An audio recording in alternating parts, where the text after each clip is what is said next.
French touch.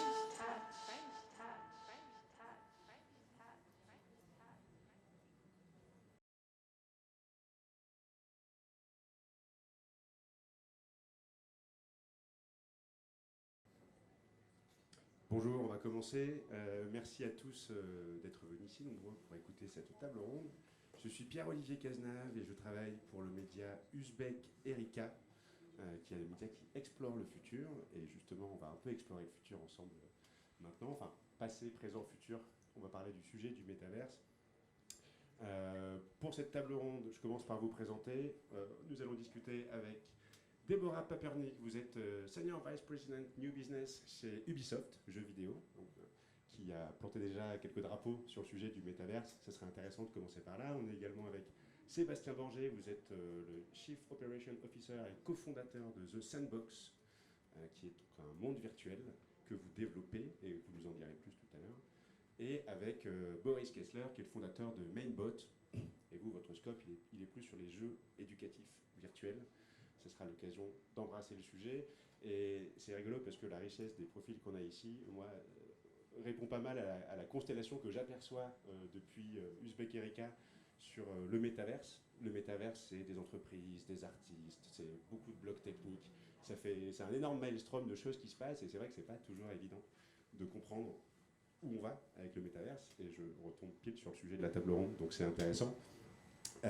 Pour commencer le sujet, avant de l'introduire, j'aimerais bien que vous nous donniez une première définition de ce qu'on appelle le métaverse, les métaverses, qui est devenu un mot un peu valise pour désigner tout ce que vous pouvez proposer comme expérience sociale, comme expérience immersive, comme expérience technologique. On fait ce petit tour de table rapidement. Ouais. Bonjour, merci. Alors, le métavers, en fait, il y a eu des livres sur le sujet, il y a eu des films sur le sujet, il y a toutes sortes de définitions. Moi, j'ai retenu la définition qui est dans le rapport qui avait été commandé par les ministères de l'économie, du numérique et de la culture. C'est un rapport qui est disponible sur les sites du ministère, qui est une mission exploratoire sur les métavers. La définition qu'elle donne, c'est « service en ligne donnant accès à des simulations d'espaces 3D temps réel, partagées et persistantes, dans lesquelles on peut vivre ensemble des expériences immersives. » Après, mon résumé à moi, c'est monde virtuel. Ouais. Merci pour la précision et la concision en même temps. Sébastien? Alors, on va aller un petit peu plus loin, nous, dans la différenciation d'un simple monde virtuel vers le métavers.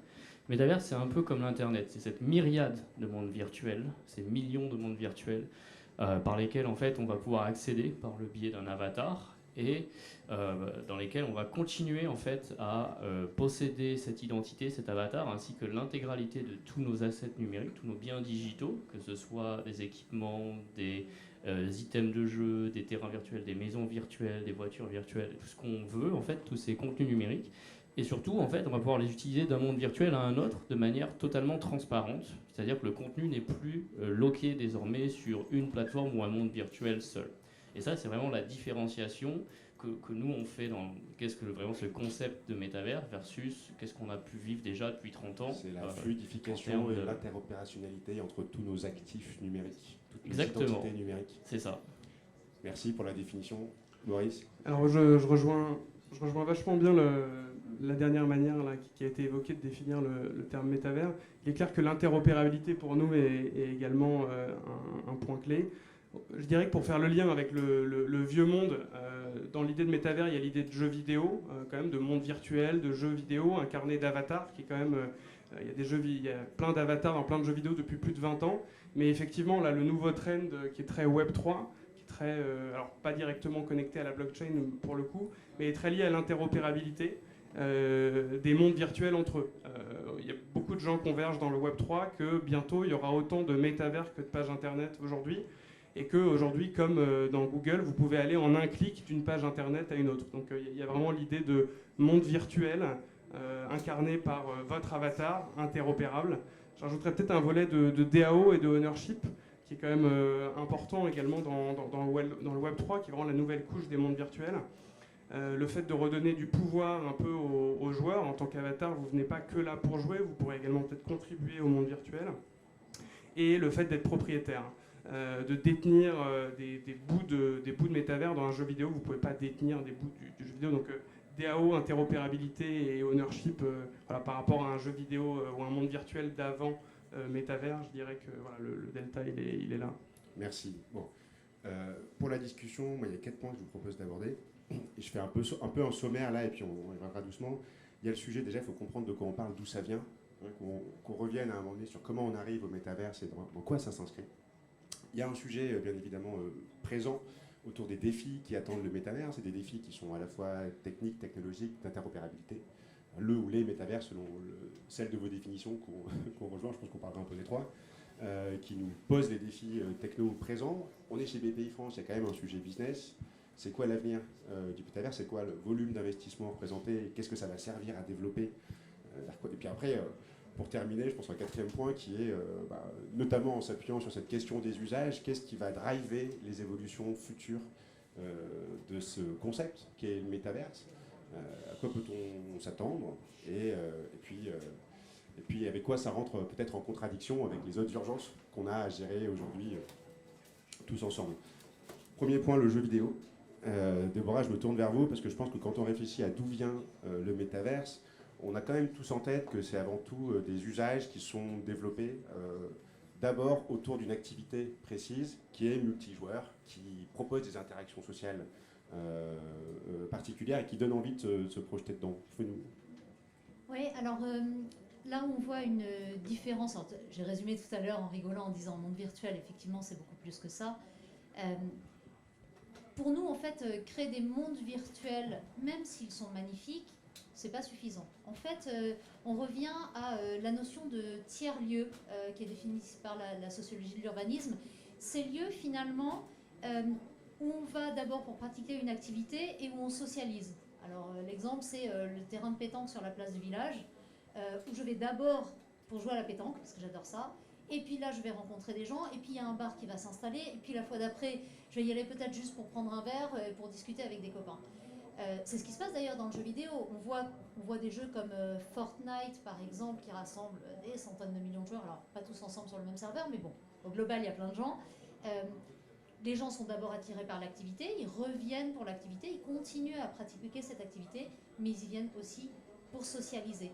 Et finalement, ensuite, la partie fidélité graphique, donc ultra-réalisme graphique ou réalité virtuelle, elle est presque secondaire, c'est-à-dire qu'elle arrivera bien sûr, mais l'important dans le métavers est d'abord ce qu'on y fait, donc nos interactions avec l'environnement et nos interactions sociales.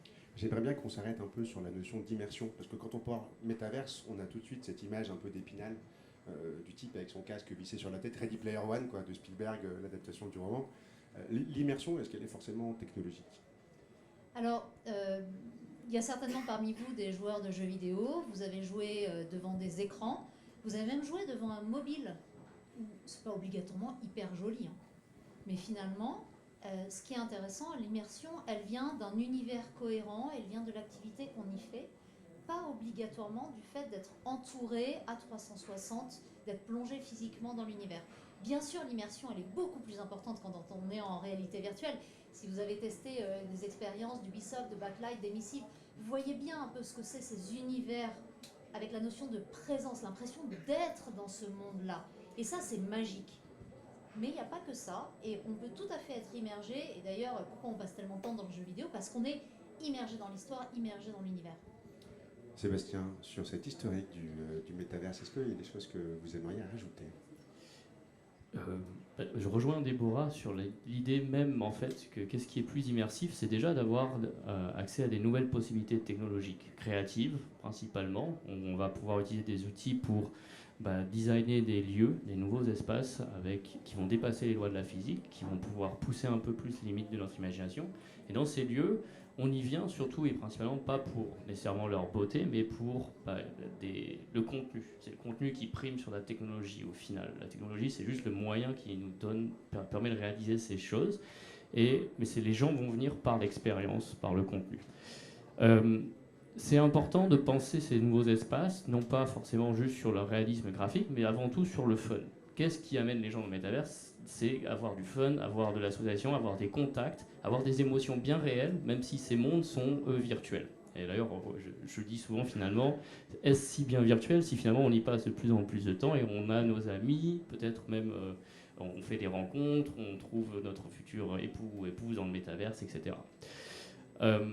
Pour en revenir un petit peu sur le sujet principal, on va vouloir créer ces espaces pour apporter plus de proximité aux utilisateurs, plus de nouveaux types de relations entre eux, leur permettre de faire des choses qu'on ne va pas pouvoir dans le monde réel, accéder depuis n'importe où à un concert avec 1 million de personnes, visiter une galerie d'art, un musée, mais aussi, et derrière le plus important, c'est on design ces lieux et ces expériences pour avoir du fun, et donc il faut qu'on amène des mécaniques derrière qui font qu'on s'amuse. Et on s'amuse, on retombe sur le jeu vidéo, des mécaniques où on complète des quêtes, on progresse, on résout soit ensemble ou on joue l'un contre l'autre dans des mécaniques qui sont désormais éprouvées depuis des dizaines d'années. Des différentes mécaniques de jeu, ça va être le combat, l'exploration, le Battle Royale désormais qui est devenu une catégorie de plus en plus populaire, des puzzles, etc.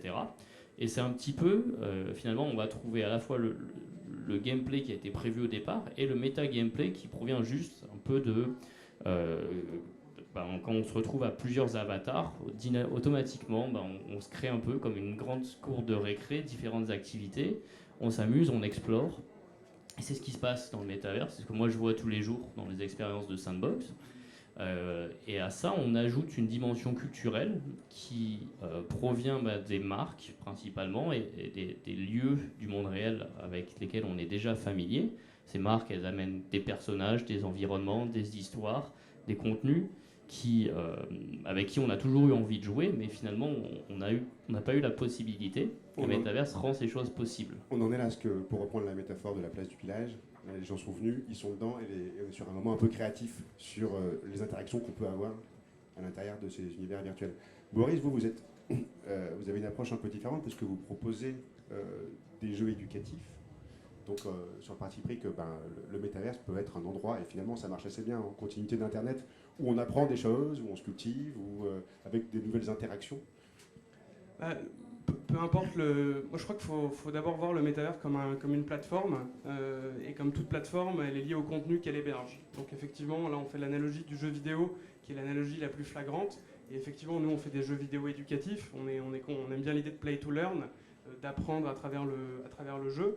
Mais en pratique, il n'y aura pas que des métavers pour jouer avec des quêtes. Il y aura vraiment, à terme, très probablement autant de pages internet que de métavers. De la même manière qu'il y a des jeux web, il y aura également des pages internet pour apprendre à faire des pâtes carbonara, peut-être un métavers un peu comme YouTube ou autre. Donc c'est une petite aparté. Après, je dirais que un des gros gaps du métavers par rapport à il y a 20 ans peut-être est le fait de donner du pouvoir aux joueurs, de faire en fait finalement un genre de jeu vidéo évolutif. La blockchain, la technologie blockchain permet aux joueurs, aux créateurs, de détenir des bouts réellement du jeu et de contribuer au développement du métavers. Et qui est quand même un game changer par rapport à des jeux vidéo AAA qui, une fois développés, vont pas vraiment pouvoir évoluer dans le temps, et il faudra redévelopper un nouveau jeu. Là, il y a vraiment un côté évolutif, un peu à la Minecraft, qui est vraiment clé et qui est beaucoup plus vertueux. Du coup, les joueurs, ils gardent un attachement à la plateforme, à l'univers. On parlait pas mal d'univers tout à l'heure. Nous, typiquement, dans notre métavers, on cherche à créer une IP, un univers auquel les joueurs vont être attachés, et qui est vraiment des points importants pour engager et fédérer une communauté dans le temps. Donc je dirais que le côté évolutif est important également. Ouais. En fait, pour compléter, il y a beaucoup de jeux vidéo qui proposaient par exemple des éditeurs de niveau. Donc les joueurs pouvaient eux-mêmes s'emparer de l'éditeur de niveau et créer des contenus. Ces contenus, du coup, ensuite étaient disponibles pour la communauté des joueurs à l'intérieur du jeu. Parfois même sont sortis sous forme d'un jeu séparé, le jeu en gros Mario par les fans, voilà, Mario Maker, etc. Donc ça a existé, mais il y a quand même un problème dans ce qui a existé jusqu'à présent sur la rémunération du créateur, sur qui possède quoi, etc. C'est vrai qu'il est fort possible, il y a encore plein de tests à faire, etc. et surtout sur l'intérêt pour le genre, mais il est fort possible que la blockchain vienne résoudre ce problème parce que ce sera un titre de propriété qui permet de remettre, de renvoyer vers le créateur la propriété, le revenu, etc., l'ownership de ses créations. Après, je vais aller un peu plus loin parce qu'on va regarder un peu l'industrie du jeu vidéo qui, à elle seule, est plus puissante en revenus et en volume que la musique et le cinéma combinés. Ça représente plus de 200 milliards de dollars annuels actuellement et un peu plus de 2,5 milliards de joueurs au monde. Et en fait, la plupart de ces jeux vidéo vont fonctionner sur 3 business models, le subscription, le freemium, où en fait le contenu est gratuit mais certains contenus sont achetés, ou le premium, où on achète tout en amont, avec éventuellement des add-ons, des DLC packs, etc. L'intégralité de ce business model est construit sur des systèmes économiques clos, c'est-à-dire que tout argent entrant qui provient des utilisateurs qui dépensent pour ces expériences, pour ces contenus, en fait, ne ressort jamais vers l'utilisateur. Il est capturé par la plateforme qui prend une portion pour la distribution, il est capturé par le studio qui développe ou édite le jeu et qui garde pour lui tout le reste. Et donc en fait, la valeur qui est construite par les joueurs, par les créateurs dans cette industrie, elle ne retourne quasiment jamais vers l'utilisateur.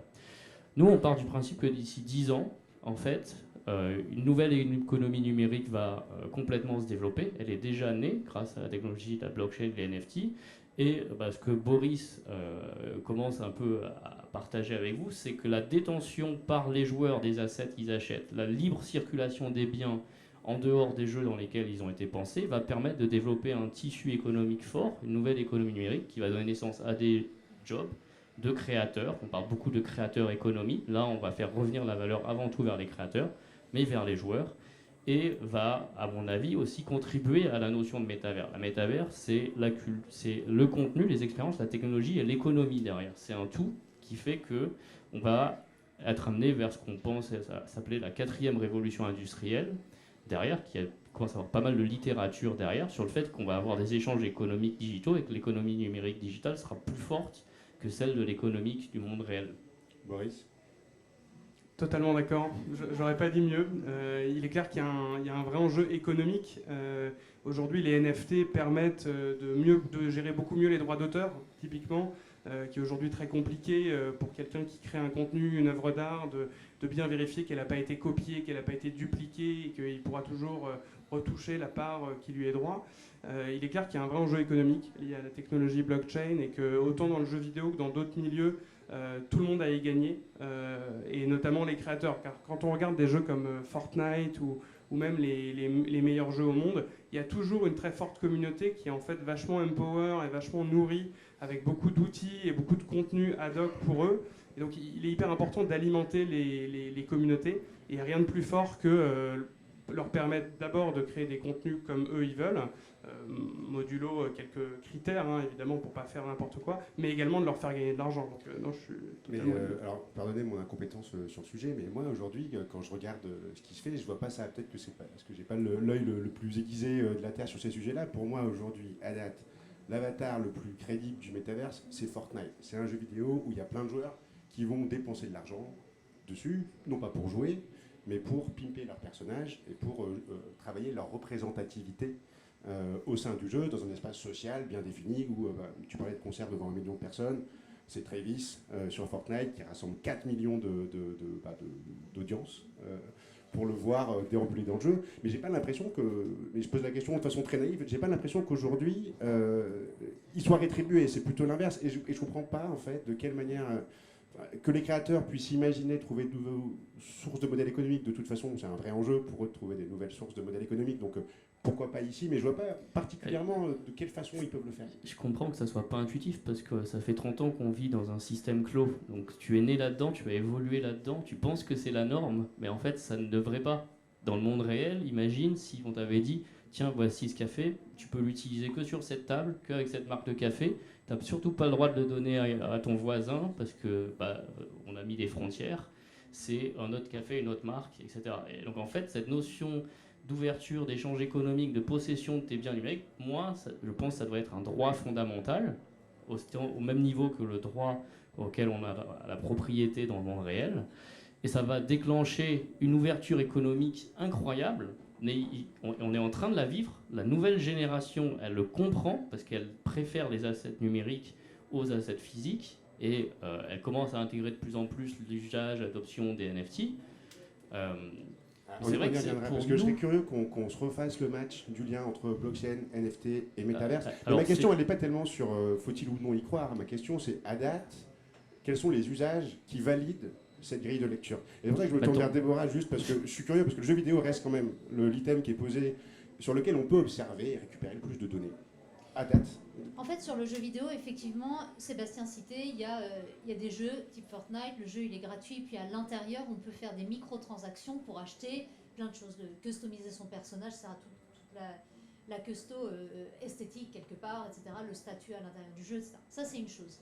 Maintenant, dans n'importe quel jeu vidéo depuis le début, il y a toujours une économie in-game. Ça peut être je gagne des points, des coins, des looms, des blabla, des ce que vous voulez. Donc il y a une économie qui est développée. D'ailleurs, on a des economic designers à l'intérieur des jeux vidéo, des équipes de design de jeux vidéo pour faire des économies qui sont équilibrées. Ça reste à l'intérieur d'un jeu. C'est-à-dire si il se passe ça sur un jeu Rayman et qu'on gagne des looms dans Rayman, il reste dans Rayman. Et quand je vais jouer à un jeu Mario, Assassin's Creed ou autre, je ne pourrais pas emmener mes looms d'un monde à l'autre. L'intérêt de systèmes type blockchain, NFT, etc., c'est de pouvoir à terme traduire ce qu'on gagne dans les jeux ou ce qu'on va créer parce que j'ai créé un skin, un costume pour un personnage, une arme, un bâtiment, n'importe quoi que j'aurais créé pour un jeu, de sortir, de créer une valeur là et de pouvoir l'utiliser ailleurs, donc dans un autre jeu, dans un autre métavers ou même dans la vie réelle. Pour rebondir à propos du point de Déborah, quand on parle de jeux comme Fortnite, typiquement, pourquoi Fortnite marche bien? Bon, évidemment, il génère beaucoup de revenus, mais il y a avant tout une énorme communauté de joueurs. Un jeu vidéo, il est d'abord performant du fait qu'il y a beaucoup de joueurs. Il faut vraiment voir l'interopérabilité et le ownership comme des leviers énormes pour fédérer des millions et des millions de joueurs. Il n'y a rien de plus fort pour un joueur que de détenir une partie du jeu ou même de pouvoir faire évoluer le jeu. Donc il y a quand même des leviers aujourd'hui éditoriaux en fait et d'engagement pour créer les futurs Fortnite et les futurs... On va prendre des exemples encore plus concrets. Vous connaissez Minecraft, Minecraft qui a été acquis pour 2,5 milliards par Microsoft. Combien a reçu la communauté qui a contribué à ce succès, qui a passé des heures, des centaines d'heures à développer ces univers, et à payer, à consommer? Quasiment zéro.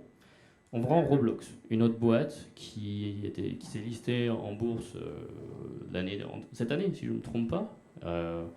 Très belle entrée en bourse, etc. Combien encore est revenu dans la poche des créateurs qui contribuent tous les jours à faire vivre ce monde, à l'alimenter, etc. Très peu. Donc pour moi, c'est un vrai problème au niveau de la créateur économie, que les utilisateurs qui passent du temps dans les mondes virtuels, qui leur donnent vie, qui contribuent à leur croissance, à l'effet, le network effect, le key effect, etc., et qui contribuent au contenu qui alimente toute la monétisation, soient finalement en bout de chaîne ceux qui reçoivent le moins de la valeur qui est générée. Donc ça, il y a des moyens technologiques. Actuellement, la blockchain est a priori celui qui apporte une réponse la plus adaptée à cet échange de contenu et de valeur à travers différents jeux, puisque personne ne contrôle une blockchain, donc personne ne peut altérer le contenu qui s'y trouve. Et on prône la notion de monde virtuel dans lequel les utilisateurs vont recevoir la majorité de la valeur qu'ils apportent en passant du temps. Et le temps, quand on choisit de passer 1 heure sur une activité ou une autre, finalement, on doit aussi ramener ça à une certaine valeur de l'argent ou dans les contenus. Et faire que ça revienne vers eux d'abord. Et à partir du moment où ça revient vers les créateurs, on peut aussi penser à un monde différent où l'économie va continuer à circuler de plus en plus entre les créateurs, entre les utilisateurs, plutôt qu'être capturée par les plateformes. Donc si je comprends bien, quand on passe du monde du jeu vidéo où on s'abonne, où on achète un monde virtuel auquel on a le droit de participer sans rétribution, au monde virtuel dans lequel il y a des interactions un peu plus complexes, la clé, la condition pour que ça fonctionne, si je comprends bien ce que vous dites, c'est qu'on arrive à mettre en place un système d'économie rétributive des utilisateurs. Et en fait, le levier de développement des métaverses, des mondes virtuels, quel que soit ce qu'on imagine, c'est de réussir à mettre en place un système de rétribution pour les contributeurs. Comme ça génère des usages. Il y a énormément de leviers, évidemment, mais vu qu'on envisage le métaverse pas juste comme une place ou un lieu où on va pour se divertir, mais c'est pour un lieu pour lequel on va venir s'éduquer, un lieu dans lequel on va venir apprendre, découvrir, voir des œuvres d'art, des musées, assister à des concerts, travailler, collaborer, faire du commerce. Toutes les activités du monde réel vont se retrouver dans le métaverse et y être augmentées. Au final, pour moi, le métaverse, c'est une plateforme qui ne peut désormais plus être dissociée aussi d'une activité économique. Déborah, vous alliez commencer non, ce que je voulais dire aussi, c'est que le jeu vidéo, en fait, il a les outils, il a un certain nombre d'outils qui seront constitutifs du métavers, des briques technologiques qui permettent de créer ces mondes virtuels, de créer ces avatars, de les entretenir. On sait déjà faire des économies in-game et puis on fera des économies out-of-game après. Donc en fait, on a toutes ces briques. Il y a encore plein de choses à faire, par exemple au niveau techno, pour mettre plus de gens ensemble sur les serveurs. Alors attention, il faudra bien faire aussi les choix pour préserver l'environnement au passage. Donc il y aura des choix à faire, c'est clair. Ce qui est aussi très particulier dans les jeux vidéo, c'est que on est face à des joueurs qui sont ultra engagés et ultra exigeants. En fait, si je suis sur un jeu de combat avec du tir et que je tire et que la balle elle met trop longtemps pour arriver parce qu'il y a du lag, ça ne marche pas et la communauté s'énerve et ils ont bien raison puisqu'on ne livre pas le produit qu'ils attendent. Et le jeu vidéo est tellement exigeant qu'il y a aussi des progrès qui sont faits, donc des innovations, qu'elles soient hardware ou software ou d'usage, qui sont faites au sein de l'industrie du jeu vidéo et qui ensuite vont ailleurs. Ça a été le cas pour les cartes 3D, ça a été le cas pour Discord, ça a été le cas pour plein de choses qui naissent dans le jeu parce que c'est une industrie exigeante, parce que c'est ce mélange d'art et de tech, parce qu'on a des consommateurs ultra exigeants et qui ensuite vont dans plein d'entre-droits. Donc en fait, c'est aussi pour ça que les métavers, c'est aussi finalement d'abord probablement du jeu, avec de l'éducation, avec du social, avec d'autres choses. Et puis ces outils-là, bien sûr que le reste de l'économie s'en emparera, que ce soit la culture, l'industrie, le travail.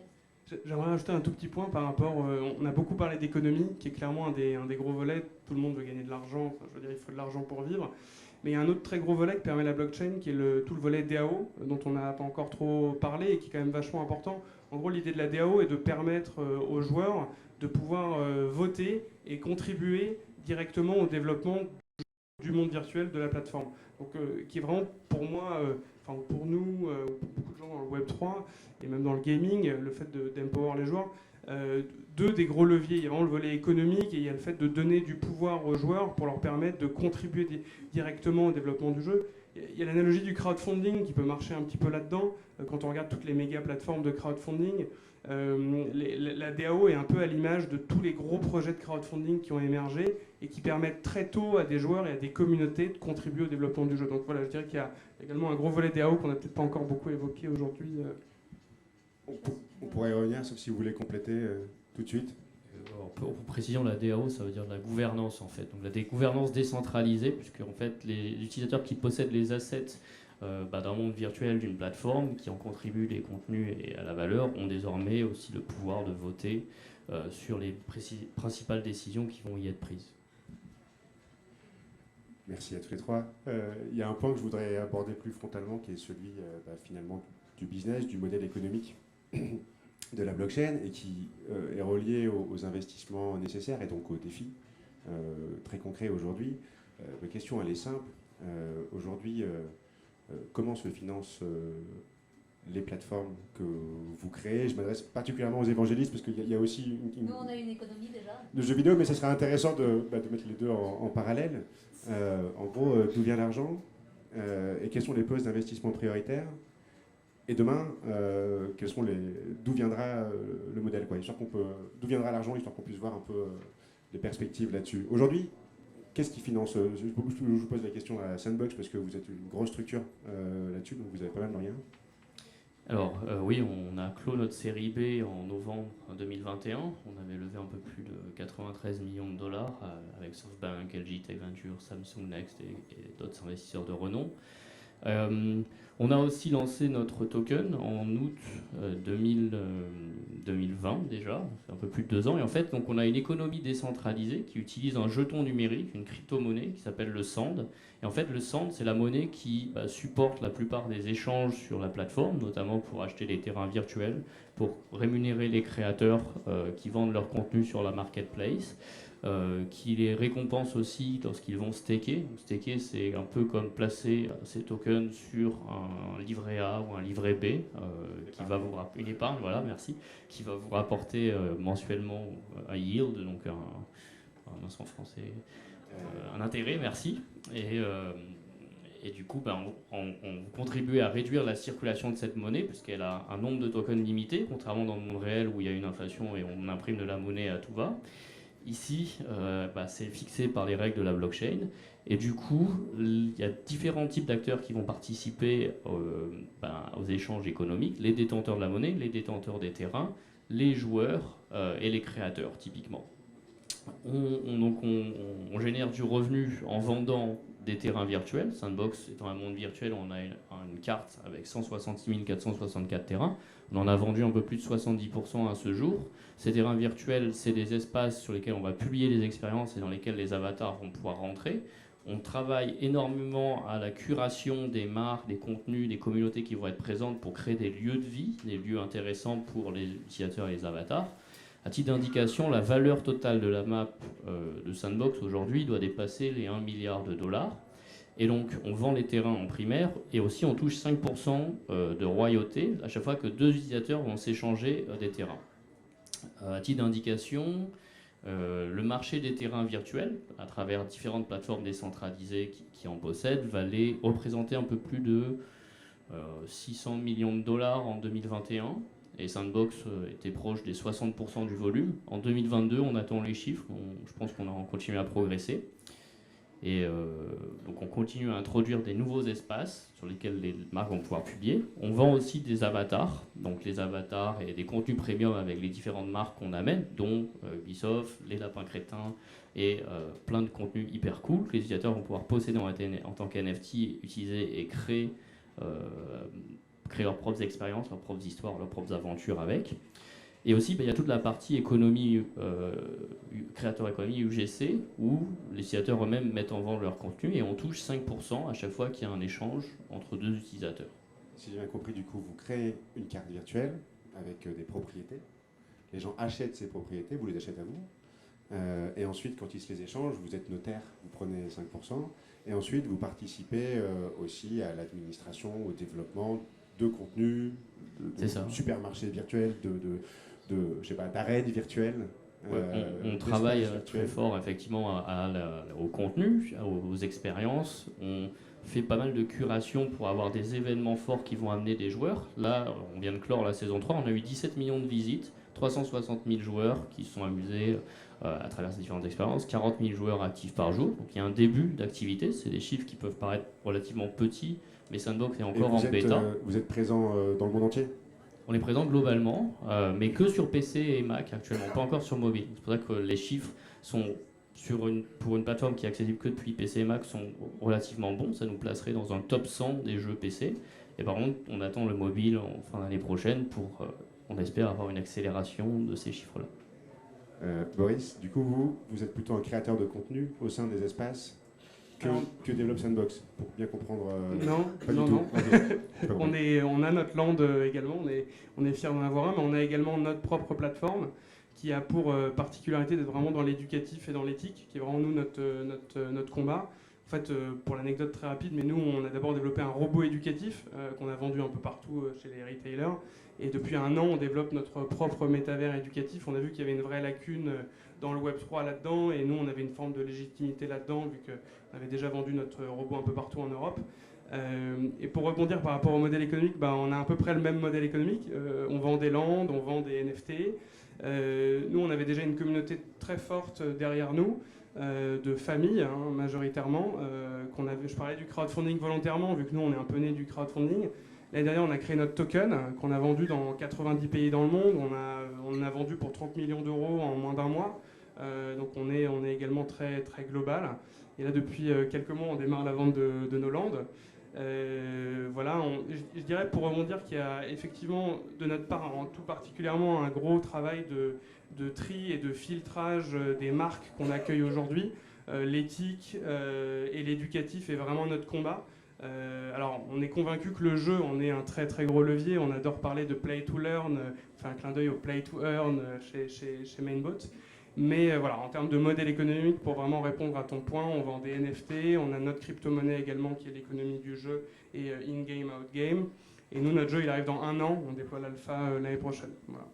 Et qui achète la NFT et qui achète les lands sur Sandbox et sur vos univers Sur Sandbox, on va compter un peu plus de 23 000 détenteurs de terrain uniques. On va retrouver donc des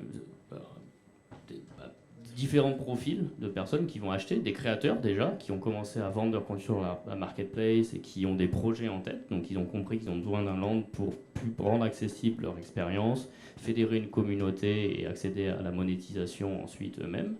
On va avoir des marques, donc, vous avez peut-être entendu parler d'un Carrefour qui rentre dans Sandbox, HSBC, PwC, donc pas forcément que des marques en diversion, mais Ubisoft possède un très beau 24x24, l'un des plus grands terrains, bien centrés, Warner Music, des célébrités comme Paris Hilton, Steve Aoki, Snoop Dogg évidemment, ont des labels de musique Warner Music, et c'est pas qu'en France ou pas qu'aux US, on va aussi avoir les plus grands labels de K-pop en Corée, SM Entertainment, YG Entertainment, Cube Entertainment, des studios de jeux vidéo un peu partout dans le monde. Et en fait, la force de Sandbox, c'est de devenir une nouvelle nation numérique sans frontières, mais avec une forte empreinte culturelle et régionale. Donc à chaque fois, on va développer des nouvelles, on appelle ça des neighborhoods, des voisinages, un peu comme des arrondissements de Paris, où on va faire un travail assez fort de business développement et de curation pour choisir les meilleurs partenaires dans différentes verticales dans chaque pays. Et on amène le K-verse, qui représente le meilleur de la culture coréenne, dans la musique, dans la nourriture, dans le jeu vidéo, dans l'e-sport, etc. Le meilleur, on a annoncé le Britverse, qui représente la culture britannique, musique, etc. Turkeyverse, avec les plus grandes célébrités de télévision, les séries télédramas qui sont hyper populaires là-bas. Magnificent Century, ça touche 140 pays, plus de 2 milliards de vues sur YouTube, c'est la série numéro 1. On a Dubaiverse, qui représente un peu cette région spécifique autour de Dubaï et MENA. Hong Kong, Megacity aussi, etc. Vous avez acheté un land du coup chez Ubisoft? Nous, on travaille avec Sandbox. Pardon, on travaille avec Sandbox.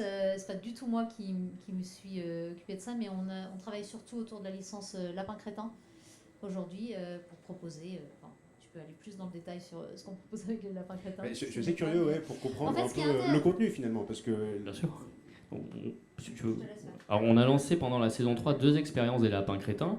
Ce qui est assez intéressant, c'est qu'on travaille main dans la main avec les partenaires sur réfléchir en fait qu'est-ce qu'on peut apporter à la marque et aux utilisateurs dans le métaverse, plus de créativité, plus d'engagement. Typiquement, comme font bien les lapins crétins, partout où ils arrivent, ils cassent. Donc ils sont arrivés, ils ont envahi les principaux lands de Sandbox, ils ont tout cassé. Donc on a dû reconstruire entre guillemets les lieux les plus populaires, les redesigner, et en fait le joueur doit partir dans différentes quêtes pour retrouver les différents lapins crétins, retrouver un peu cet univers. Ça c'était la première étape, c'était une des expériences les plus populaires dans le top 10. La deuxième, c'est l'ouverture autour de User Generated Content. Si vous êtes fan des lapins crétins, en fait, vous ne pouvez pas jouer avec votre lapin et explorer le métaverse. Vous ne pouvez pas créer vos propres jeux des lapins crétins. On parlait un peu de Mario Maker auparavant. Et en fait, c'est ce qu'apporte une plateforme comme Sandbox, qui est très orientée UGC. Donc on va bientôt avoir des contests où on va pouvoir permettre aux utilisateurs qui possèdent des petits lapins crétins de créer leurs propres jeux, leurs propres aventures, les ouvrir, peut-être les publier sur leur land et monétiser. Et on va, je l'espère, lancer une collection de lapins crétins où finalement on pourra customiser son lapin parmi une collection de 5 000, 10 000 générés procéduralement, chacun étant unique, donc personne d'autre ne vous ressemblera dans le métaverse, et l'utiliser pour explorer à travers toutes les expériences sur la map. Déborah ? En fait, ce qui est intéressant aussi dans toute la création du métavers, mais c'est un peu la même chose avec la VR. Donc que ce soit des innovations software d'usage ou des innovations hardware, c'est qu'on est au début de tout ça et du coup on crée ensemble. Alors dans le jeu vidéo, on fait beaucoup de coopétition. Finalement, on travaille avec nos concurrents pour faire émerger des usages, des marchés, etc. Et c'est pour ça qu'en fait, on n'a aucun problème à travailler ensemble, alors que pour de vrai, dans le futur, on sera probablement concurrents, mais on ne l'est pas du tout aujourd'hui. Et finalement, comme tous ces univers sont de toute façon des univers qui continuent à évoluer tout le temps, je dis, dans le futur, on sera peut-être plus concurrents, mais on risque de quand même faire des choses. Je vais juste donner un exemple pour illustrer. On a annoncé cette semaine un partenariat avec Riot, qui fait League of Legends, où Ubisoft et Riot se mettent ensemble pour faire un projet de recherche, pour travailler avec une IA un peu moins bête que celle qui existe aujourd'hui, pour limiter la toxicité dans les conversations in-game, dans le chat in-game. Pour faire ça, on a besoin d'un volume de données suffisamment important, international, etc., pour éviter tous les biais qu'on a aujourd'hui sur les IA. En fait, pourquoi une IA est raciste? Parce qu'elle écoute des commentaires racistes et elle les reproduit. Elle croit que c'est ça la norme. Donc en fait, pour aller au-delà de ça. Et ça, on le fait avec quelqu'un qui est complètement concurrent de nous sur le jeu vidéo. League of Legends, aucun rapport. Ils prennent du temps aux joueurs, nous aussi, et on essaye de se battre pour avoir le plus de temps de joueurs. Pour rebondir par rapport à ton point, Déborah, il est clair qu'on a beaucoup parlé de contenu, on a beaucoup parlé de type de contenu, d'IP. Il y a un gros travail où on va devoir modérer les contenus. Le métavers peut être vu comme l'étape ultime du jeu vidéo. Il est clair qu'il y aura les mêmes problèmes multipliés par 1 million. Typiquement, nous, chez Mainboat, avec notre métavers éducatif, on a un comité éthique avec des gens parmi les meilleurs en Europe et dans le marché américain, et on cherche vraiment à challenger chacun des contenus, chaque outil qu'on développe.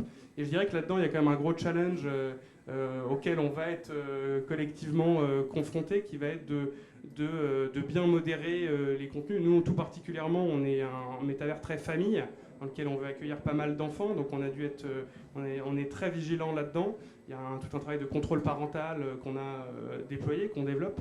Et voilà, pour rebondir par rapport à ton point, Riot, League of Legends, effectivement, qui est un des bons cas de communauté free-to-play, vu que le jeu est gratuit, dans lequel il y a eu un gros travail, mais qu'il y a dans les jeux vidéo de manière générale. Donc, Et aujourd'hui, les investissements, ils sont principalement dirigés sur la création de contenu, sur l'acquisition de nouveaux usagers, sur la rémunération des créateurs. C'est quoi, par rapport à tout ce que vous venez de dire, c'est quoi l'état actuel et c'est quoi les prochaines étapes? Tout à la fois.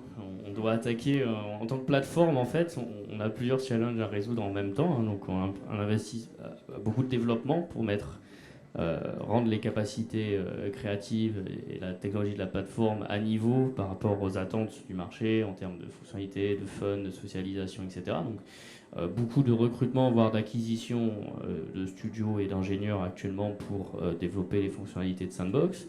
De l'acquisition par le biais de marketing et de partenariats avec des marques pour attirer les fans de ces marques, pour que derrière elles aient ces nouveaux types d'expériences avec les marques dont elles sont fans, les célébrités, etc. Des investissements via notre fondation pour avoir du contenu frais, du contenu original qu'on va ne pas trouver sur d'autres plateformes. Donc ça aussi, je n'ai pas mentionné, mais dans le business model Sandbox, non seulement lorsqu'on a issu le token, un peu plus de 30% de la supply était déjà réservée par le biais de la fondation pour soutenir les créateurs via des grants, mais en plus à chaque fois que sur les 5% qu'on collecte, la moitié, donc 2,5% est réinvesti directement dans la fondation, à nouveau pour les créateurs. Donc cercle vertueux que je décrivais précédemment. L'éducation aussi, puisqu'on considère en fait que tous ces nouveaux métiers du métaverse, il faut qu'ils soient enseignés par des académies, des écoles, par des programmes en ligne, par les studios eux-mêmes, par des articles, donc qui va contribuer derrière à former, actuellement on n'apprend pas les métiers du métaverse, et pourtant le métaverse va avoir besoin de millions de métiers à la fois dans le community management, l'animation, la curation, la découverte, la modération et la création, pour qu'on ait en fait un appel vers ces opportunités par des biais différents.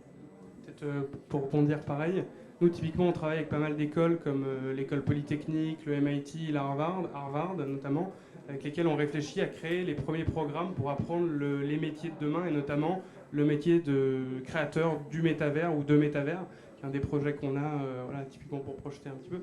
Mais un truc très Web3, mais même un peu Web2, vu que là on est au tout début du métavers, au tout début du Web3, un peu comme à chaque fois qu'il y a un gros changement technologique qui arrive, tout le monde est allié, tout le monde est ami, moi qui est un truc que je vois beaucoup, qu'on échange déjà depuis plus d'1 an, de manière générale avec toutes les boîtes dans le Web3. Paris est quand même une bonne capitale aujourd'hui avec NFT Factory qui a été créé il y a peu de temps, le gouvernement est là derrière nous, donc je dirais qu'il y a un côté collaboratif qui est très fort. tout est à faire, mais en même temps, je dirais qu'on forme déjà pratiquement une forme de, j'allais dire de famille. C'est un peu fort le terme famille, mais en tout cas un genre de club collaboratif. Et effectivement, tout le monde est ami pour le moment. Il faudra voir après quand il y aura peut-être quand tout deviendra grand public et tout. Mais en tout cas, voilà, pour le moment, tout est à faire et tout est fait collaborativement et collégialement. Peut-être rebondir sur ça. Pourquoi en fait dans le Web 3 on a cette approche très collaborative en fait, parce qu'en fait c'est vraiment lié à la manière dont la valeur des utilisateurs se construit. Auparavant, en fait, un utilisateur, qui rentre dans une nouvelle plateforme fermée, il redémarre à zéro, il doit recréer son compte, il doit redépenser et l'argent est capturé et bloqué sur la plateforme. Quand un utilisateur crée un wallet dans le Web 3, commence à acheter des NFT ou à en recevoir gratuitement par le biais de ses actions, au fur et à mesure, c'est comme un compte en banque. En fait, il construit sa réputation, il construit sa valeur. Et cette valeur, elle lui appartient intégralement. Et donc, c'est l'utilisateur qui choisit comment il va l'utiliser d'un jeu à un autre, d'une plateforme à une autre. Et c'est les plateformes et les jeux qui doivent offrir du service, du contenu, de l'expérience, de la valeur pour attirer les utilisateurs. Et ça, au fur et à mesure, faire croître cette population qui actuellement doit être autour de 100 millions d'utilisateurs qui ont un wallet actif avec de la valeur dessus à des milliards, on y travaille ensemble, mais surtout on comprend que elle se construit ensemble. C'est-à-dire finalement chaque fois qu'un jeu amène un NFT, amène un nouvel usage et continue à animer ce wallet et cet utilisateur derrière dans cet univers, on en bénéficie tous. Et peut-être également pour rebondir, il y a également une vraie démarche aujourd'hui dans le Web3 de rendre le Web3 intelligible. Il n'y a qu'à voir la table ronde d'aujourd'hui, qui est un peu l'objet de la table ronde. Mais typiquement, nous, on permet là, depuis peu la vente de land en carte bleue, en fiat. Vous pouvez acheter des lands en carte bleue. Il y a Polygon, qui est une blockchain qui héberge les plus gros métavers, qui cherche à être wallet free, ou en tout cas de fluidifier et de permettre au plus grand nombre de diver dans le Web3 en quelques clics. Donc je dirais qu'il y a une vraie démarche également de pas non plus réinventer le monde, mais plutôt de le faire évoluer, et donc de lever un peu les barrières à l'entrée qu'il y a aujourd'hui du Web3. Tout le monde, quand on parle de wallet ou autre, qui n'est pas encore hyper clair pour tout le monde. Oui, il y a tout un champ lexical, toute une pédagogie à faire sur le sujet. Vous êtes revenu sur la nécessité de l'expliquer. Mais je trouve qu'on va très loin, très vite. Et moi, c'est des usages que je vois assez peu en tant qu'utilisateur lambda, finalement. Vous me parlez de jeux vidéo, je vois à peu près ce que je peux y faire. Et j'ai un petit historique là-dessus. Et j'ai l'impression c'est peut-être lié au stade de développement, mais j'ai l'impression qu'il y a une énorme... Il y a une chose, en fait, si on revient quelques années en arrière, début des années 90, Internet, jamais on n'aurait pensé qu'Internet serait ce qu'il est aujourd'hui. Quand on regarde, il y a 15 ans, la vision de Steve Jobs qui nous présente l'iPhone il y a 15 ans en disant ce truc-là va révolutionner le monde, là, bon, est-ce qu'on y croyait? On ne savait pas trop. Et aujourd'hui, on en est super dépendant. Donc en fait, le métavers, je ne dis pas que c'est la même chose, je dis juste qu'on est en train de poser les bases. Il y a des acteurs qui sont plus ou moins avancés, qui ont une vision. La vision qui est développée, même ici aujourd'hui, elle n'est pas la vérité absolue, elle est la vision. Et puis on essaye d'avancer, et puis tout ça, ce sera confronté aux usages des gens, donc aux évolutions technologiques, aux évolutions d'usage, au respect de l'environnement, encore une fois, ça va être un vrai point, à tout ce qui est éthique aussi, à la fois en termes des contenus, des conversations, etc. Donc en fait, il y a plein de facteurs qui vont arriver. Donc en fait, on va le construire ensemble, ce métavers ou ces métavers, on les construira ensemble, mais on ne sait pas exactement ce que c'est. C'est un peu le mot de la fin, j'ai envie de dire, mais, Non, mais... comme toute technologie, il y a ses early adopters. On est encore, à mon avis, dans une phase early adopter. On utilise un jargon technique. Peut-être certains ont connu le MP3 auparavant. Maintenant, on ne parle même plus de MP3. On parle juste de musique en streaming, de iTunes, Spotify. Donc, l'expérience a remplacé le terme technique. À ce moment-là, en fait, il y a eu une phase où NFT, à peu près tout le monde dans la rue, dans certaines tranches d'âge, commence à comprendre. Bientôt, ou alors j'ai un biais cognitif important. Tu es dans une bulle cognitive. Ouais, on va en sortir et on va faire progresser ça au point qu'en fait on n'aura même plus besoin de différencier. Pour moi, tout asset sur un ordinateur sera basé derrière et bénéficiera de cette technologie. Et c'est l'usage qui va driver, c'est l'expérience qui va driver le tout. Probablement qu'on parlera plus de NFT. Moi, je crois que tous les layers techniques, les couches techniques, au final, quand on regarde tous les gros changements technologiques, l'iPhone, il y avait avant tout de l'électronique dedans. On ne parle jamais de quel est le haut-parleur, le microphone. Donc, je pense que pour le moment, il y a un mec qui a créé un truc qui s'appelle le Museum of Failures, qui est super intéressant. C'est un chercheur californien. Et il y a un site web où vous pouvez aller voir, Museum of Failures, et qui recense toutes les innovations technologiques qui étaient ouf quand elles ont été conçues et qui se sont complètement cassées la gueule. Et le but de son musée, c'est pas de stigmatiser des échecs, c'est de montrer que l'innovation se construit avec parfois des échecs, et tant mieux. Et en fait, tu parlais du MP3 tout à l'heure, mais juste avant le MP3, il y avait le mini-disque qui a été un échec total. Le Walkman était... C'était un échec, le Walkman. Ouais, ça n'a pas été un échec. Ça arrive en course. Et ma question, en fait, on parlait de bulle cognitive et vous disiez qu'on va le construire ensemble, ce métaverse. Ma question, elle est, pour revenir dans le monde réel, entre guillemets, pour faire ces allers-retours interface monde réel, monde virtuel, est-ce qu'aujourd'hui, souvent quand on parle du métaverse, il y a un aspect un peu critique. Les gens qui ne comprennent pas se disent, et c'est pas moi qui le dis, c'est toute la presse, pourquoi on développe autant d'argent pour développer ça alors qu'on a des urgences plus prégnantes, on va dire climatiques, etc. Et en fait, ma question n'est pas de dire faut-il abandonner le métaverse pour ça. Comment ça s'intègre dans les grands enjeux de développement, les grands enjeux d'avenir qu'on adresse collectivement? À quoi ça va servir le métaverse concrètement, puisqu'il y a quand même un aller-retour entre le monde réel et le monde virtuel? Comment on peut l'intégrer dans toutes ces dynamiques-là? Est-ce que c'est juste une bulle qui se développe avec une dynamique d'innovation, et c'est très bien parce qu'il faut que l'innovation vive et qu'elle s'exprime? Ou est-ce qu'il y a quand même une volonté de servir ou de créer des modèles pour des sociétés d'après dans lesquelles il y a une fonction ou pas? Si on revient sur l'aspect, par exemple, du voyage, d'accord, prendre l'avion, c'est mal. C'est de moins en moins bien, disons. On se pose tous la question est-ce que vraiment j'ai besoin de traverser la planète? Est-ce que je peux pas faire autrement? Même quand on part en vacances, est-ce que finalement il n'y a pas des trucs super accessibles en train un peu plus près de chez moi? En fait, avec les métavers, on peut aussi proposer de l'évasion pour aller découvrir des choses différentes. Quand on part en son monde du travail, ça fait 3 ans qu'on bosse tous sur Teams, on en a ras-le-bol. Si les métavers permettent de nous proposer des univers immersifs pour le travail, des univers collaboratifs qui sont plus agréables, dans lesquels on a vraiment l'impression d'avoir la personne en face, tant mieux. En fait, il faut que l'usage vienne répondre de façon positive à une problématique qui se pose aujourd'hui. Et puis, on inventera aussi des choses nouvelles. Et la frontière entre virtuel et réel, je pense que nous, on l'oppose encore beaucoup. Je ne sais pas si vous avez des enfants, pour eux, elle existe moins, cette frontière-là.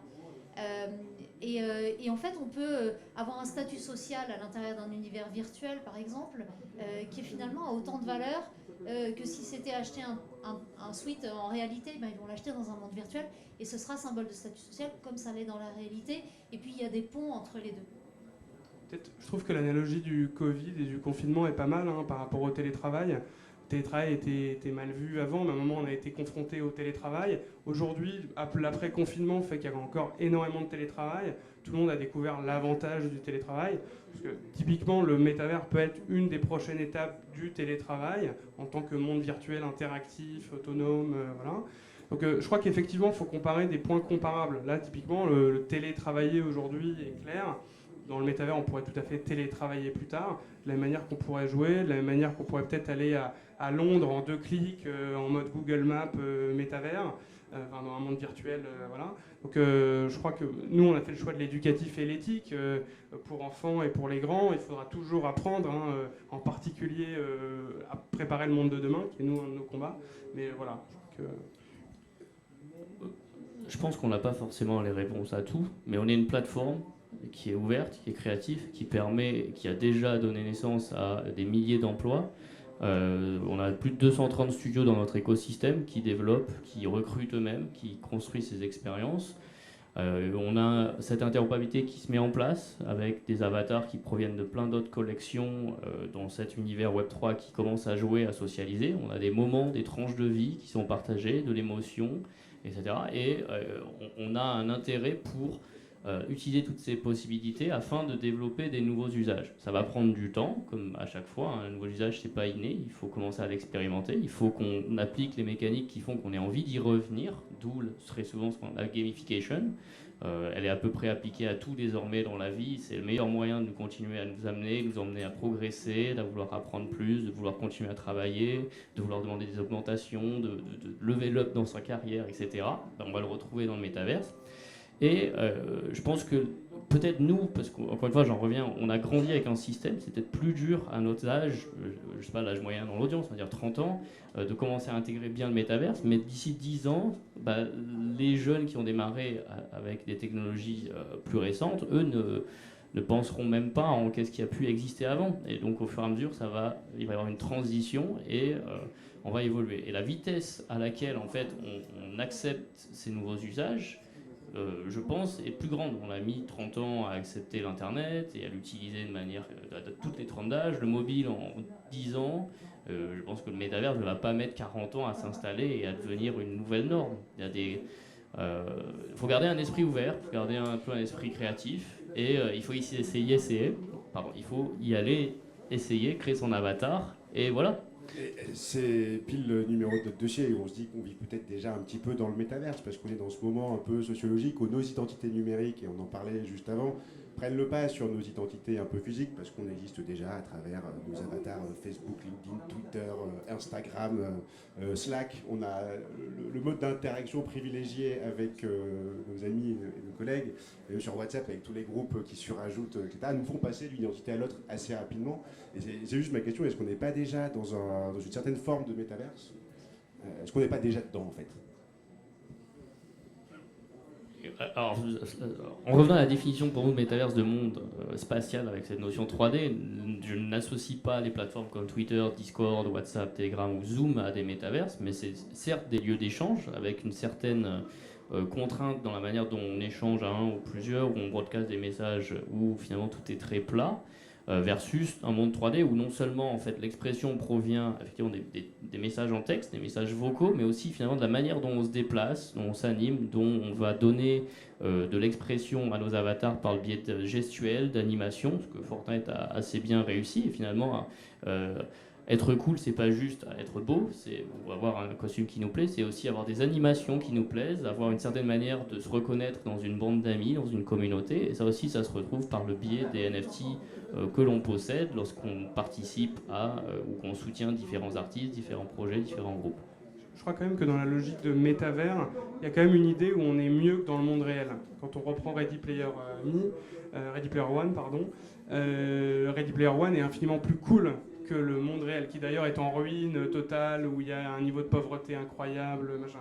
Donc je dirais que, en tout cas dans l'imaginaire collectif aujourd'hui, et peut-être dans la manière dont la plupart des gens voient le métavers, ils le voient comme un upgrade, comme une manière d'améliorer le quotidien, d'améliorer le monde réel.